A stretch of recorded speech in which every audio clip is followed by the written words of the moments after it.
Shalom, selamat berjumpa kembali dalam Renungan Harian Rabu 12 Agustus 2020.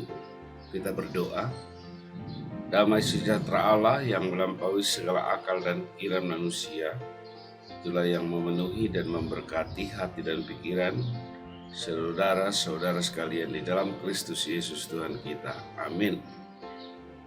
Firman Tuhan untuk kita pada renungan malam hari ini terambil dari kitab Injil Matius 8 ayat 23 sampai 27. Berbunyi demikian. Lalu Yesus naik ke perahu dan murid-muridnya pun mengikutinya. Sekonyong-konyong mengamuklah angin ribut di danau itu, sehingga perahu itu ditimbus gelombang, tetapi Yesus tertidur. Maka datanglah murid-muridnya membangunkan dia, katanya, "Tuhan, tolonglah, kita binasa." Ia berkata kepada mereka, "Mengapa kamu takut? Kamu yang kurang percaya?" Lalu bangunlah Yesus menghardik angin dan danau itu, maka danau itu menjadi teduh sekali. Dan heranlah orang-orang itu, katanya, "Orang apakah dia ini, sehingga angin dan danau pun taat kepadanya?" Demikian firman Tuhan. Ibu bapak yang dikasihi oleh Tuhan Yesus, konteks firman Tuhan ini merupakan salah satu pengalaman nyata dalam perjalanan para murid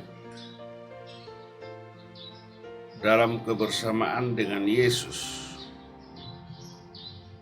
dan secara tiba-tiba menghadapi terpaan angin ribut yang luar biasa.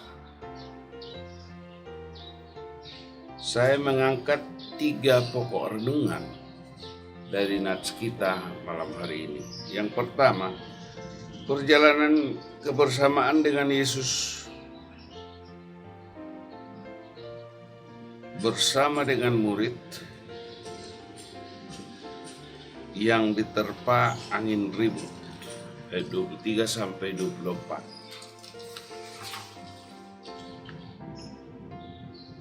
Di sini ceritakan Yesus naik perahu dengan mengajak para muridnya. Dan di luar perhitungan datanglah angin ribut mengguncang perahu murid, perahu mereka di mana Yesus berada di dalamnya. Para murid kebingungan dan membangunkan Yesus dengan pasrah, "Tuhan, tolonglah, kita binasa." Terkesan ketidaksiapan para murid hadapi kemungkinan tantangan dan merasa kalau sudah bersama Yesus tidak mungkin ada tantangan. Tapi kenyataannya tantangan menerpa. Itu adalah kenyataan yang harus dihadapi. Apa sikap mereka?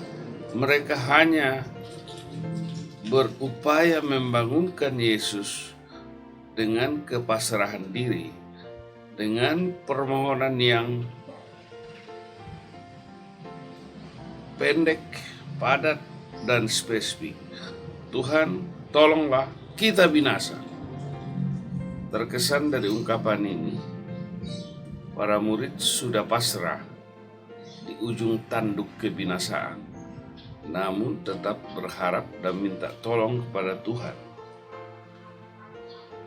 Bagian yang kedua, upaya para murid dalam membangunkan Yesus yang sedang tidur, di ayat 25. Dalam kebingungan para murid membangunkan Yesus agar segera bertindak. Dari reaksi para murid, jadi terbongkarlah bahwa iman mereka pada dasarnya masih lemah dan sangat kurang di hadapan Yesus. Terkesan dan terlihat oleh Yesus fakta bahwa iman mereka masih sangat kurang. itu terungkap dari apa yang disebut Yesus di ayat 26. Di bagian ketiga ini menyingkap iman para murid yang kurang saat hadapi terpaan angin. Ayat 26 sampai 27. Ungkapan mengapa kamu takut dan kurang percaya. Ini adalah bagian penegasan Yesus tentang kurangnya iman para murid ketika tantangan menerpa. Kemudian Yesus bertindak menghardik angin dan meneduhkannya. Ini bagian dari penunjukan kuasa Allah yang dilakukan atau didemonstrasikan oleh Yesus di ayat 27. Atau mulai dari ayat 26b. Di mana dikatakan, lalu bangunlah Yesus menghardik angin dan danau itu, maka danau itu menjadi teduh sekali.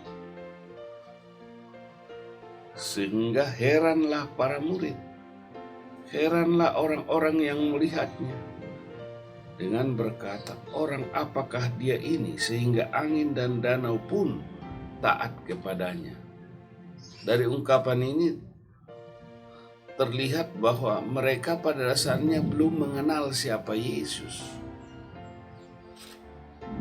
Tindakan Yesus dengan penunjukan kuasa Allah atau demonstrasi kuasa Allah yang meneduhkan dan menenangkan goncangan angin ribut yang luar biasa membuat mereka terheran-heran,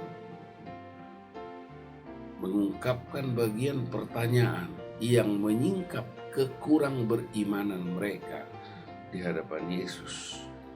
Apa yang menjadi aplikasi bagi kehidupan kita?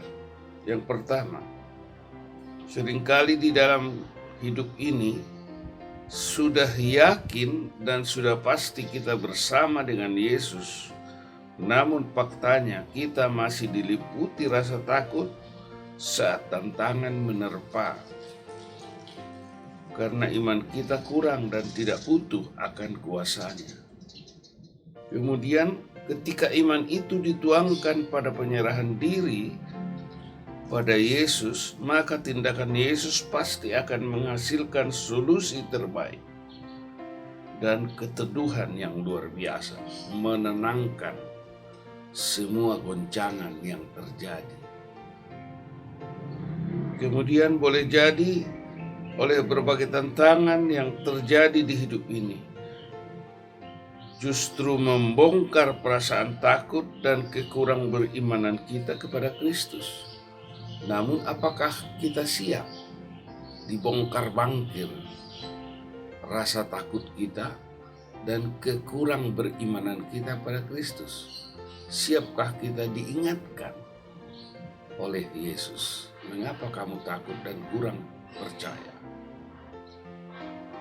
Kemudian hendaknya tantangan hidup yang terjadi justru membawa kita kepada kesimpulan menang bersama Yesus. Jangan hanya mengantar kita kepada pertanyaan yang tidak ada jawaban seperti para murid. Orang apakah dia ini sehingga angin dan danau pun taat kepadanya? Tetapi harusnya beroleh kepastian iman bahwa bersama Yesus tak ada satupun yang mustahil di hidup ini. Kita bandingkan Lukas 1 ayat 37. Bukan dengan pertanyaan, orang apakah dia ini sehingga danau pun taat kepadanya. Namun bersama Yesus, apapun tantangannya, solusi tetap ditemukan dan kuasa kemenangan akan didapatkan bersama dengan Yesus. Tuhan memberkati firman-Nya bagi kita sekalian. Amin. Kita berdoa. Kami bersyukur Tuhan atas firman-Mu yang boleh menolong kami, mengingatkan kami akan kekurang berimanan dan rasa takut menghadapi berbagai tantangan. Namun ternyata bersama dengan Yesus, apapun tantangan yang ada, kami pasti boleh menang bersama Tuhan Yesus apabila Yesus menjadi andalan di hidup ini. Terima kasih Bapa, berkati firman-Mu, berkati kami sekalian. Di dalam nama Yesus Kristus kami berdoa dan bersyukur. Amin.